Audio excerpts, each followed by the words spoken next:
दूसरे दिन उठ नहीं पाएंगे, लेकिन यहाँ दूसरे दिन डबल उत्साह होता है। ये किस बात का प्रमाण है? ये इसी बात का प्रमाण है कि परमार्थ में अगर आपकी ऊर्जा लगती है तो मन रिचार्ज हो जाता है, और भोगों में अगर तुम्हारी ऊर्जा लगती है तो मन उद्विग्न होता है, शिथिल होता है, ऊर्जा का क्षय होता है। तो अब इस उम्र के इस पड़ाव में आने के बाद इधर आप मोड़िए और अब धीरे धीरे अपने परिणामों को संभालिए, अपने अंदर के भावों को निर्मल बनाने की कोशिश कीजिए, अपने राग द्वेष मोह को कम कीजिए, स्नेह वैर आसक्ति को मंद करने का प्रयास कीजिए, उसे धीरे धीरे कम करके अपने में रहने का अभ्यास बढ़ाइए। और साथ में सबसे पहले चरण में बहुत नीचे स्तर से ले रहा हूं, रात्रि में चारों प्रकार के आहार का परित्याग कीजिए। पहला काम, सर लिखना चाहते हो? अभ्यास बनाओ, रात्रि में चारों प्रकार के आहार का त्याग। इससे क्या होगा? 1 महीने में 1 पखवाड़े के उपवास का फल मिलेगा। होगा ना? 12 घंटे का उपवास तो आधा उपवास रोज का, तो महीने में 15 दिन का उपवास हुआ, साल में 6 महीने का उपवास। आत्मा की योग्यता बढ़ेगी। दूसरे चरण में दिन में बार बार खाने की आदत पर अंकुश लगाइए। तीसरे चरण में दिन में भी 2 ही बार भोजन लीजिए। चौथे चरण में शाम का भोजन बंद करके पानी, फल, ड्राई फ्रूट्स लीजिए। 5वें चरण में उसको भी बंद कर दीजिए, दूध पानी पे रहिए। 6वें चरण में आप आगे बढ़िए और एक भुक्ति पर आ जाइए, 1 बार भोजन। इस बीच उपवास आदि की साधना भी कीजिए और अपनी कषायों को मंद से मंदतर करने का प्रयास कीजिए। अपना समय ज़्यादातर स्वाध्याय, चिंतन, गुरु समागम, प्रवचन, ध्यान इसमें लगाइए, सामायिक में लगाइए, ताकि आपकी अंतरात्मा से केंद्रीकरण हो सके। और जैसे जैसे उम्र ढले अपनी शक्ति के अनुरूप अपनी साधना को प्रखर से प्रखरतर बनाते जाइए। और जब लगे कि अब शरीर पूरी तरह से निढाल होने लगा है, बीच में गुरुओं से मार्गदर्शन लेते रहिए, और जब ऐसा लगे तो गुरु शरण में चले जाइए। गुरुओं के पास जब जाया जाता है ऐसी स्थिति में, ये जो मैं विधि बता रहा हूँ उत्कृष्ट बता रहा हूँ, अभी और भी बातें बताऊंगा। जब गुरुओं के पास जाते हैं तो वहाँ सबसे पहले गुरु के पास जाने से पूर्व जब आखिरी संलेखना की स्थिति होती है, गुरु देख लेते हैं कि नहीं अब इनके सारे लक्षण दिख रहे हैं, ये 1-2 साल से ज़्यादा के मेहमान नहीं है, शरीर तो एक दिन जाना ही है। तो फिर एक बार सबसे पूरे परिवार और परिजनों से क्षमा मांगना और क्षमा करना। उनसे कहा जाए कि मैं इतने दिन तक परिवार का मुखिया बन करके रहा, मैंने अपने तय बहुत कोशिश की पूरे परिवार को एक सूत्र में पिरोकर रखने का, और तुम्हें धन और धर्म दोनों के क्षेत्र में मैंने आगे बढ़ाया, लेकिन हो सकता है इस परिवार के मुखिया होने के नाते मेरी कई ऐसी हिदायतें होंगी जो आप लोगों की इच्छा के विरुद्ध होगी, जिससे आप सबके मन को आघात पहुंचा हो। मेरे व्यवहार से, मेरे बर्ताव से, मेरे स्वभाव से आप लोगों का मन अगर दुखी हुआ हो, किसी प्रकार की चोट पहुंची हो, मैं सबसे क्षमा मांगता हूं। आप सब मुझे क्षमा करें और मैं भी अपनी ओर से क्षमा करता हूं। मैं चाहता हूं कि मैं अपनी आत्मा का उद्धार करूं, और आप सबसे मैं कहता हूं मेरे इस जीवन के निर्माण में आप सबका बड़ा योगदान है, आपका उपकार है। एक उपकार और कीजिए कि मुझे मेरी इस अंतिम साधना में आगे बढ़ने की अनुमति दीजिए। और फिर गुरु शरण में आते हैं। वहाँ आने के बाद एक साथ भोजन पानी नहीं छोड़ा जाता, बड़ी वैज्ञानिक प्रक्रिया है। एक बात ध्यान रखना, अंतिम दिनों में हमारी शरीर की रिक्वायरमेंट अपने आप खत्म हो जाती है। आप देखिए अस्पतालों में जो लोग रहते क्या लेते दिन भर में? 1 कप सूप, जूस, कुछ नहीं, जबरदस्ती राइस ट्यूब से आप दे दे, कुछ दे दे, शरीर एब्जॉर्ब नहीं करता। ये केवल मनुष्यों की बात नहीं, जानवरों में भी मैंने देखा गौशालाओं में देखा, जब गायों का अंत समय आ जाता है, वो एक बार बैठ जाती तो खाना पीना लगभग छूट सा जाता है। उनके सामने रख दे तो बस एक आध बार कुछ खाया तो खाया, नहीं खाते, छूट जाता, क्योंकि शरीर में आते आते एकदम सब शिथिल हो जाती है, ऑर्गन्स कमज़ोर हो जाते हैं। तो शरीर की रिक्वायरमेंट नहीं होती, रिक्वायरमेंट मन की होती है, और व्यक्ति अपने मन की रिक्वायरमेंट के पीछे परेशान होता है, तो भूख प्यास कम लगती है। इसके लिए अभ्यास बनाया जाता है पहले से।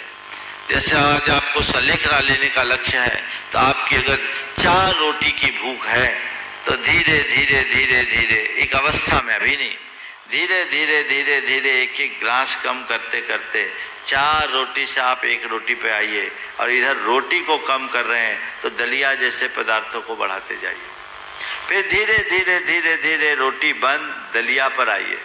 मिष्ठान पकवान आदि तो पूरी तरह छूट ही जाए, दलिया जैसे पदार्थों को लेते समय धीरे धीरे दलिया जैसे पदार्थों को घटाया जाता है, और लिक्विड द्रव तरल पदार्थ, चाहे उसमें जूस है, सूप है, दूध है, छाछ है, इनको छाछ मुख्य रूप से दिया जाता है और उनको बढ़ाया जाता है, इसको बोलते हैं।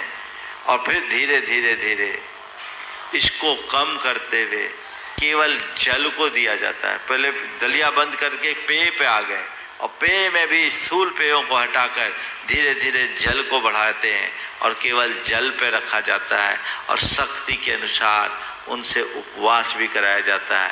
और धीरे धीरे ऐसा होता है कि शरीर का शोधन भी हो जाता है, बीमारियां भी चली जाती है, अंदर का आत्मबल बना रहता है, उनको प्रिय वचनों के साथ उत्साहित कराया जाता है, और शरीर ऐसे छूटता है कि पता ही नहीं चलता।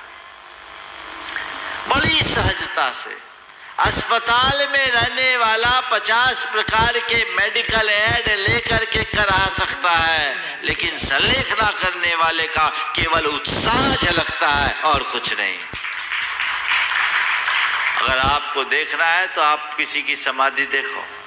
अभी प्रेमचंद जी की माता जी की 52 दिन सलेखना चली, और कितनी उत्तम, बड़े उत्साह के साथ। ये तो मैं तैयारी के साथ की बात कर रहा हूँ, जिनकी तैयारी नहीं है उनके अंदर भी ऐसा होता है, तो बहुत लोगों की सलेखना हुई, और उनका अंदर का जो रोग है वो धीरे धीरे शांत हो जाता है। हम लोगों ने कई लोगों की सलेखनाएं कराई है। इसलिए अगर आपको सलेखना करना है, किसी की सलेखना हो रही है, उसको देखो, उत्साह बढ़ेगा। एक सज्जन की हमने सलेखना कराई, उनके सिर में भयंकर पीड़ा ऐसे जैसे फटा जाए सिर, और जिस दिन वो सलेखना के लिए आए, हम लोगों ने उनको अपने हिसाब से धीरे धीरे दलिया और चीज़ों पिलाए। तीसरे दिन से सिर दर्द भी गायब हो गया, और आखिरी में 4 दिन के उपवास पूर्वक उनकी सलेखना हुई।